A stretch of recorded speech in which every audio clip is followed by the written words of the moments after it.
que era aliado do Baleia Rossi e depois, no meio da campanha, migrou e foi para esse grupo de apoio a Arthur Lira.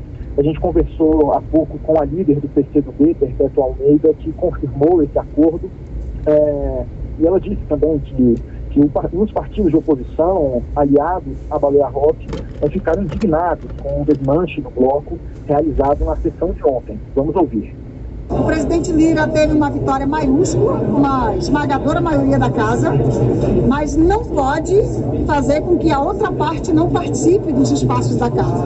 Então, o nosso entendimento foi esse agora, de que essa aqui é a casa da política, é a casa do diálogo, só existe diálogo se a gente fizer política.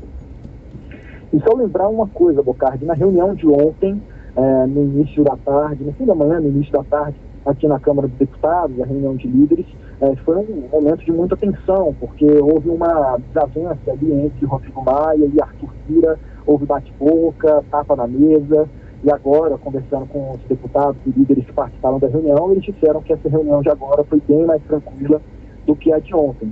Mas tem uma coisa, logo depois dessa reunião, Arthur Lira correu aqui para a sala da presidência da Câmara e foi acompanhado por alguns deputados de oposição. Eu conversei com alguns deles e eles disseram que essa reunião agora vai servir para lavar roupa suja. Bocardi. Obrigado pelas informações, César Feitosa.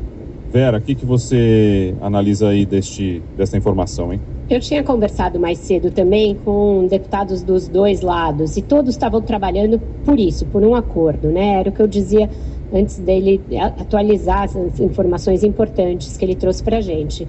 Serenados os ânimos, o próprio Lira foi convencido de que não valia a pena começar o seu mandato já com a Câmara paralisada por obstruções e judicialização.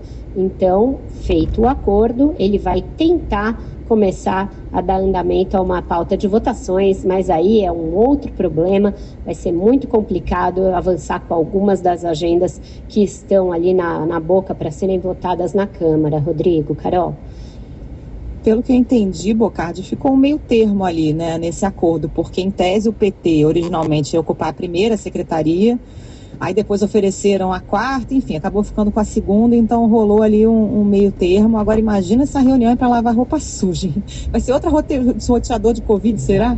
Acho que vai, mas também aí entra aquela coisa do, né, os vencedores as batatas. O PT ficou com o Baleia, não ia levar justo a primeira secretaria, que é um dos postos mais importantes, é um posto-chave, é uma espécie de zeladoria da Câmara, é o que movimenta ali muito dos recursos da Câmara, nunca ele daria ao PT essa vaga. Então, eu acho que o acordo ficou em bons termos, nem a oposição imaginava que teria a primeira secretaria, eu imagino.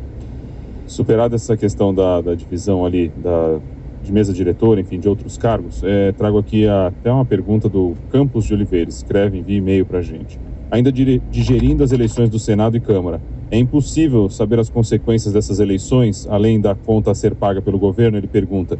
Tudo aponta para uma falta de rumo, auxílio emergencial de volta, sendo, né, uma política de governo só para aliviar a pressão social, econômica e política. É esse o caminho? Trago a discussão para vocês aqui. Bom, o auxílio emergencial, para que seja votado, depende de algumas coisas antecedentes. Primeiro, que se vote o orçamento de 2021. Até agora, a gente não tem o orçamento deste ano votado.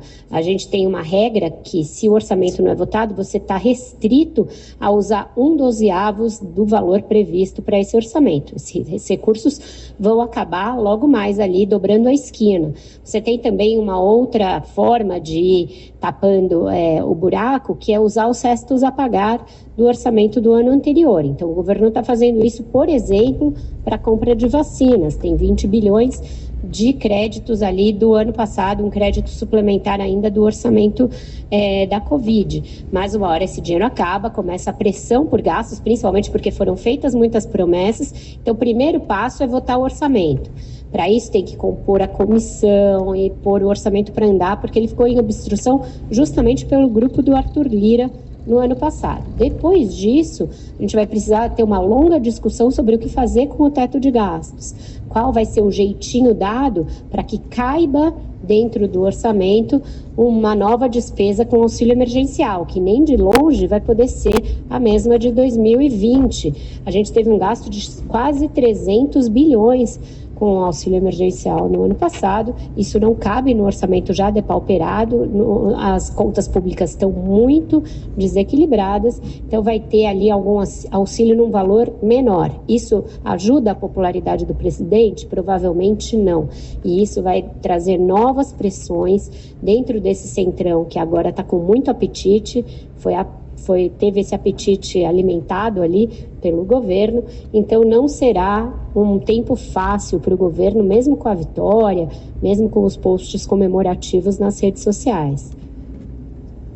Vera, deixa eu trazer aqui uma discussão que tem a ver com a eleição na Câmara e no Senado, mas também com a Lava Jato.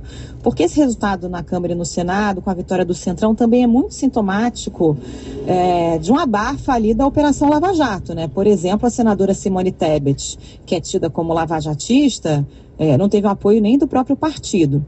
E aí, bom, hoje de manhã repercutiu demais nas redes sociais uma entrevista dada aqui ao Jornal da CBN pelo líder do governo na Câmara, o deputado Ricardo Barros. Ele falou de várias coisas, mas falou de Lava Jato e aí deu uma declaração muito impactante. Ele disse que a aprovação da prisão em segunda instância foi um casuísmo construído para tirar o ex-presidente Lula da eleição. Enfim, vamos ouvir aqui o que ele falou e aí depois queria que você comentasse um pouco.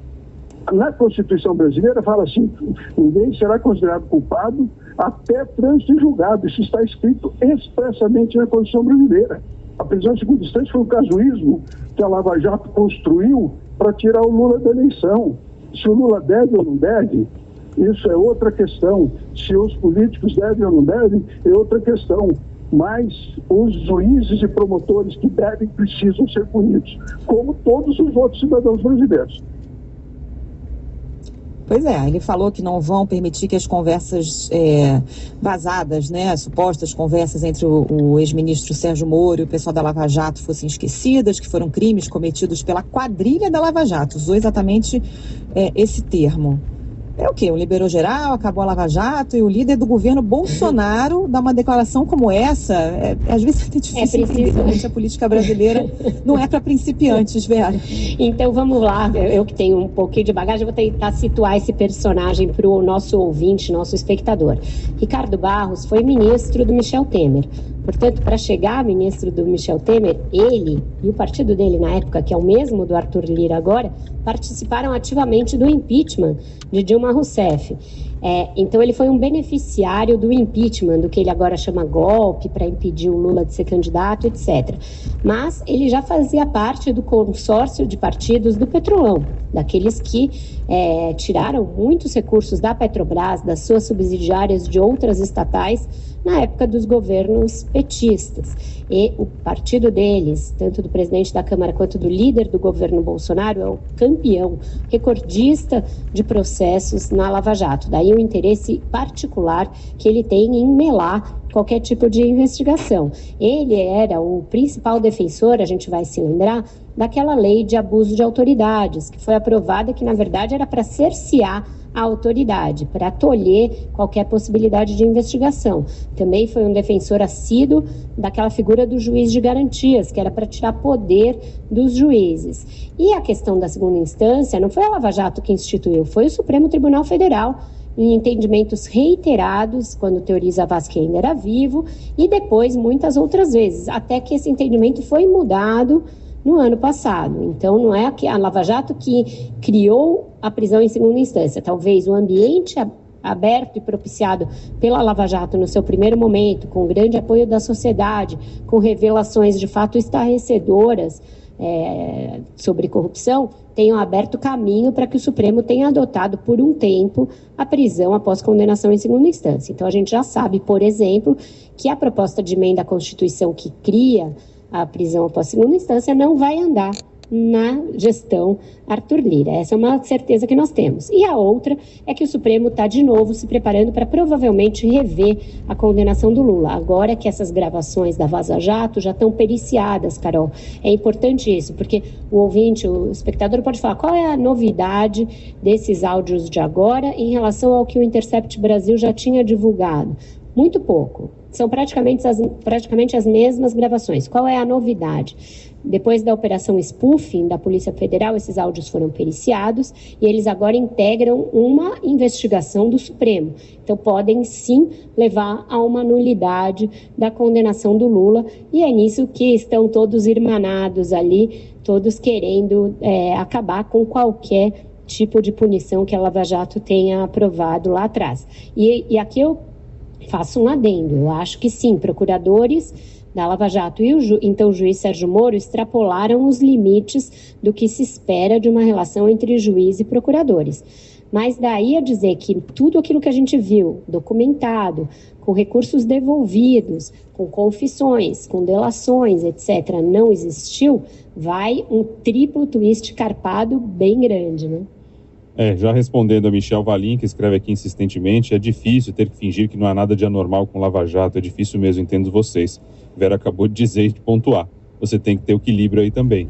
Tem algo que não deveria ter ocorrido da forma como foi conduzida, mas também tem muito escândalo pelo outro lado. Uma coisa não pode eliminar a outra, já trazendo como resposta aqui para você.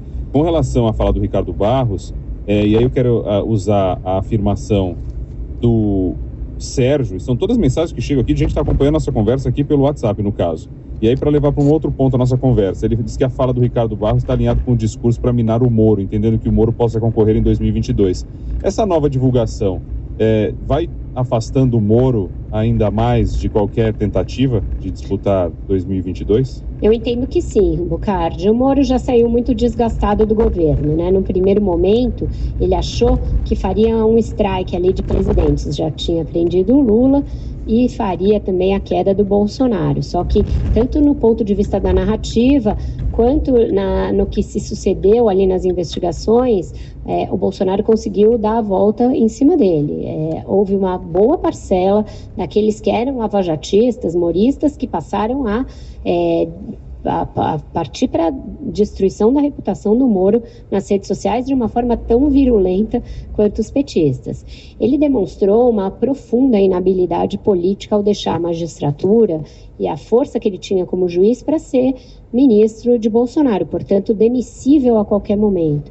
A força que ele ainda tem nas pesquisas, e elas ainda mostram uma resiliência grande do apoio a ele, ela se contrapõe ao fato de que ele dificilmente vai encontrar um partido para ser candidato, pela resistência que o mundo político tem a ele, e a esses erros de avaliação política que ele foi cometendo, e também a essa mácula que ficou depois que foi divulgado o teor das conversas dele com os procuradores. Não precisa, acho que nem deitar no travesseiro para se arrepender de ter aceitado a ida a esse governo, né, atual.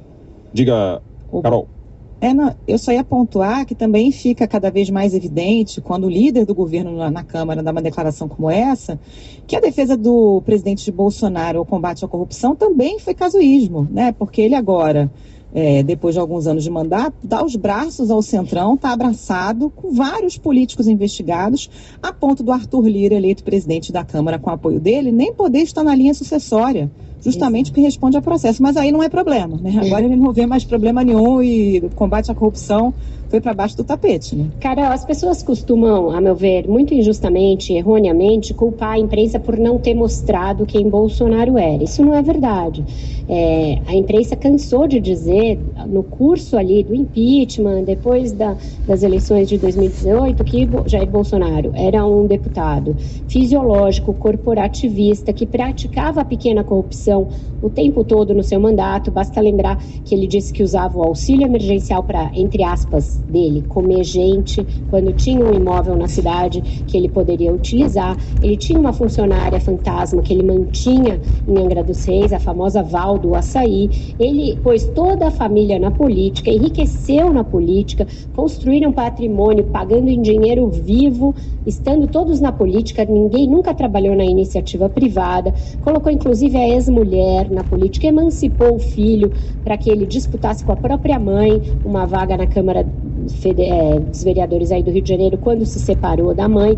Então é alguém que sempre praticou aquela corrupção que ele podia, que é a da petecagem, porque ele não tinha nenhum cargo no executivo. Então onde eles podiam, eles faziam toda a corrupção possível, rachadinha, pegar o salário dos funcionários dos gabinetes. O Bolsonaro nunca integrou uma CPI, nunca foi do Conselho de Ética, já votou com o PT. Então, dizer que Bolsonaro seria a solução para combate à corrupção, qualquer corrupção que fosse, é engolir uma história da carochinha daquelas bem boas. E isso a gente ficou rouco de tanto gritar ao longo da campanha de 2018. Será que o Rodrigo Maia ainda está na barriga da baleia? Olha, depois do choro de ontem, deu uma certa dó dele, né? Alguém que calculou muito mal a própria sucessão e está colhendo. Mas ele chora sempre, vai, Vera. Chora, esse choro do Rodrigo Maia já nem comove mais. Exatamente, eu escrevi sobre isso no Globo hoje, Carol. Tem algumas coisas que ele tem de melhorar. O timing político dele, o cálculo político e o seu equilíbrio emocional. Para alguém que quer ser alguém importante na política, e ele foi por muitos anos, esse tipo de rompante que ele tem, ora chora, ora ameaça abrir impeachment no último dia de mandato, isso não cai bem e acaba por agravar a situação de isolamento político em que ele está. Bom, só para esclarecer, quem perdeu ontem, mas foi o assunto aqui, inclusive tem uma mensagem do Dairão. Gostei demais de vocês ontem sobre o Rodrigo Maia na barriga da baleia. Foi a música que trouxemos aqui neste Viva Voz de Sá, Rodrigues e Guarabira, que dizia exatamente a situação que estávamos vivendo até então. Mas o som do dia é outro, viu, Vera Magalhães? A gente não conseguiu aqui identificar exatamente a letra para colocar, mas entre esses vídeos que rolam da festa de ontem, da comemoração pela vitória da presidência da Câmara, rolou um brega sertanejo forte numa mansão em Brasília. Eu tenho aqui, mas vou tentar reproduzir, mas eu não sei se vai dar para... Eu não consegui entender a música, mas é mais ou menos um ritmo assim, ó.